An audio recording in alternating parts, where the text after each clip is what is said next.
திருப்பாடல் 91. உன்னதரின் பாதுகாப்பில் வாழ்பவர் எல்லாம் வல்லவரின் நிலையில் தங்கியிருப்பர். ஆண்டவரை நோக்கி, நீரே என் புகலிடம், நீரே என் நரன், நான் நம்பியிருக்கும் இறைவன் என்று உரைப்பார். ஏனெனில் ஆண்டவர் உம்மை வேடரின் கண்ணில் நின்று கொன்றளிக்கும் கொள்ளை நோயிலிருந்து தப்ப வைப்பார். அவர் தம் சிறகுகளால் உம்மை அரவணைப்பார். அவர் தம் ரெக்கைகளின் கீழ் நீர் புகலிடம் காண்பீர். அவரது உண்மைகளே கேடையும் கவசமும் ஆகும். இரவில் திகளுக்கும் பகலில் பாய்ந்து வரும் அம்புக்கும் நீர் அஞ்ச மாட்டீர். உன் பக்கம் 1000 பேர் விழுந்தாலும் உன் வலப்பக்கம் 16 பேர் தாக்கினாலும் எது உண்மை அணுகாது. பொல்லார்க்கு கிடைக்கும் தண்டனையை நீரே பார்ப்பீர். உன் கண்ணாலே நீர் காண்பீர். ஆண்டவரே உன் புகலிடமாய் கொண்டீர். உன்னதரே உன் உறைவிடமாக்கிக் கொண்டீர். ஆகையால் தீங்கு உமக்கு நெறிடாது, வாதையும் கூடாரத்தை நெருங்காது. நீ செல்லும் இடமெல்லாம் உம்மை காக்கும்படியே தம் தூதருக்கு அவர் கட்டளையிடுவார்.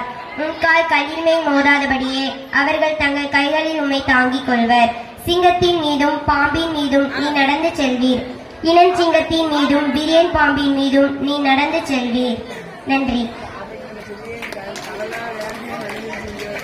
சிறு குழந்தைகள் மூலம் இறைவா